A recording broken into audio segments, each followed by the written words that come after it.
मुंह बंद किया। देखो, कल हम लोग इंट्रोडक्शन पढ़ लिए थे, आखिर व्याकरण है क्या, इसकी जरूरत क्यों पड़ी, भाषा है क्या, इसकी जरूरत क्यों पड़ी, और इसके साथ एक वर्ड आता है बोली, पढ़ लिए थे। आज हम लोग इसके आगे देख लेते हैं। परिभाषा इसका क्या है बता दिए हैं। जिस वाक्य से किसी ये मतलब जिस शास्त्र से हम किसी भी शब्द को शुद्ध शुद्ध पढ़ या लिख या बोल सकते हैं, ठीक है, इसके द्वारा हम करते हैं व्याकरण के द्वारा, ठीक है। व्याकरण के कुछ कालखंड हैं, लेकिन व्याकरण के बारे में कुछ 3-4 पॉइंट है, इसको समझो। यहाँ लिखे हैं किसी भी भाषा में भाव, यानी कि हमारे अंदर जो बात है उसको क्या कहते हैं, भाव। इसकी अभिव्यक्ति यानी कि हम एक्सप्रेस कर रहे हैं, लोगों के सामने ला रहे हैं, इससे किससे होती है, वाक्यों से होती है। तो सबसे पहले अपने मन के अंदर क्या होना चाहिए, भाव। उसको प्रयुक्त कैसे करेंगे, भाषा के आधार पे। जब हम आधार बनाएंगे तो वो किस तरह बनेगा, वाक्य के आधार पे, समझे कि नहीं। आगे देखो, वाक्य शब्दों के मेल से बनती है। कोई भी वाक्य बनता है, जैसे चोर वह है, तो ऐसे क्या लिखेंगे, वह चोर है। तो एक छोटा छोटा क्या बना, शब्द मिलकर क्या बन गया, वाक्य बन गया, ठीक है। और ये शब्द जो बनेगा किससे बनेगा, वर्ण से।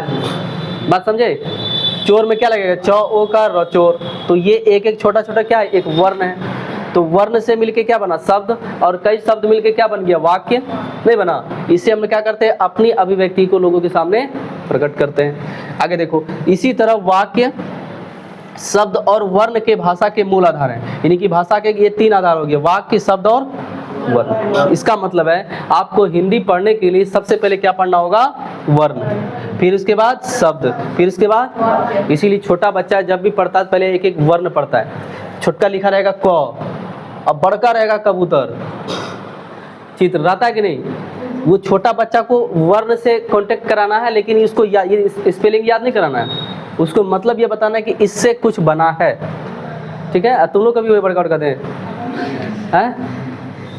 नहीं, स्पेलिंग लगा बोलो तो क ब दीर्घकार तर, पेरवा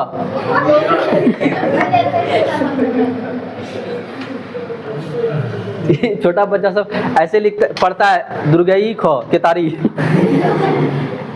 हंसी लग जाता है। यहाँ तो छोड़ो, एक बच्चा पढ़ा अ दो का र त मौगी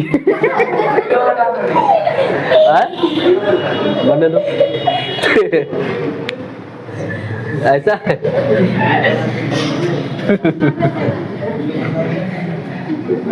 पढ़ता है समझ गए, हो गया स्टार्ट। जितना हंसाते उतना ही, मैं एकदम ठाका नहीं मारना है, ठीक है। तो कोई भी चीज बनेगा तो 3 आधार से बनेगा, इसीलिए इन तीनों को रूप में अलग अलग बांट दिया है, जिसमें व्याकरण कहता है कि हम तीनों का एक अलग अलग कालखंड बांटे हैं, जिसको बोलते हैं वर्ण विचार, शब्द विचार और वाक्य विचार। यानी कि वर्ण विचार में हम किसका उच्चारण करेंगे, वर्णों का। यानी कि आप किसी भी अक्षर का या वर्ण का उच्चारण कीजिएगा, वो किसके अंदर आएगा, वर्ण विचार, ठीक है। इसमें शब्द बनाने के नियम बताएंगे। जैसे 9 में यो जोड़े फिर 9 जोड़े तो क्या हो गया, 9 हो गया। आज जिंदगी में पहली बार जानते हो ये सब बात होता है, पहले से जानते हो, पहले से जानते हो। तो ये छोटे छोटे वर्ड को बच्चों को जो सिखाई जाएगी कि आपको कोई वर्ड को जोड़ के लिखना है, तो पहले क्या पढ़ाना होगा, वर्ण। उसको अक्षर भी बोलते हैं, नहीं बोलते हैं। तो अक्षर या वर्ण का जो उच्चारण कराता है उसे क्या कहते हैं, वर्ण विचार। यह क्या बताती है, शब्द को बनाने का नियम, कि आप शब्द को कैसे बनाइएगा, समझ गए। अब पूछा जाएगा कि वर्ण क्या है, तो भाषा की मूल ध्वनि, जिस ध्वनि से हम किसी भाषा का क्या करते हैं, बेस बनाते हैं, आधार बनाते हैं, उसे क्या कहते हैं, वर्ण। क ख ग घ ये सब क्या है, वर्ण है कि नहीं है। वर्ण को अक्षर भी बोलते हैं।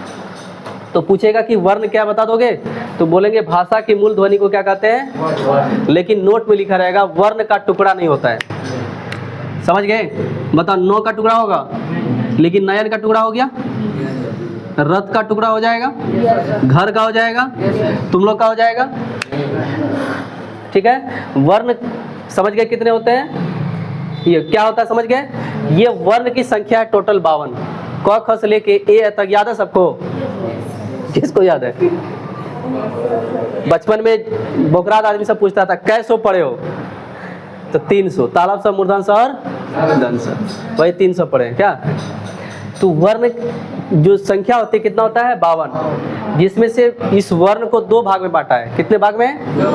एक है स्वर वर्ण और दूसरा है, इंग्लिश में भी पढ़े थे, वोवेल और कॉन्सोनेंट्स पढ़े थे ना।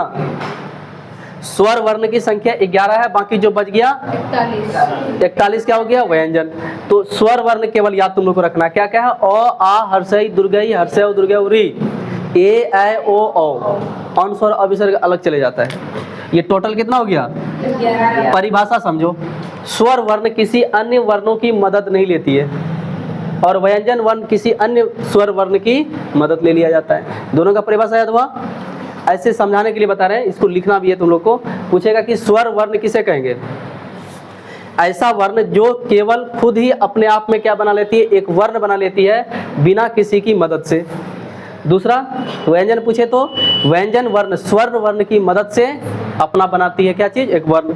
जिस तरह से मान लो हम लिखें अ, तो अ एक बना हुआ वर्ड है, ठीक है। जैसे हम लिखे मो, मो बोल रहे हैं लेकिन मो में अ छिपा हुआ है, मो बोलो तो, उसके पहले में र लगा दो।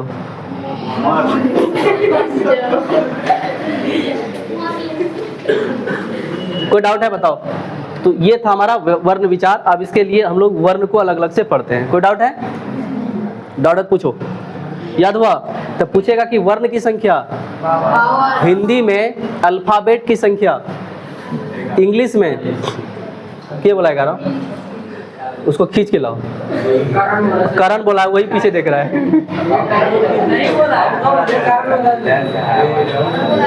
चलो ध्यान दो, ये अल्फाबेट बोले, अक्षर बोले, वर्ण कितना है? 52। अंग्रेजी में, उर्दू में,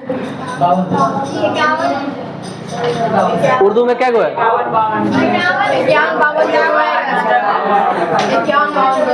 ठीक है, उर्दू वाले को अपने ताल नहीं तो कुछ 51-52 कर रहा है। रोक दो वीडियो, रोको। अब इससे पूछें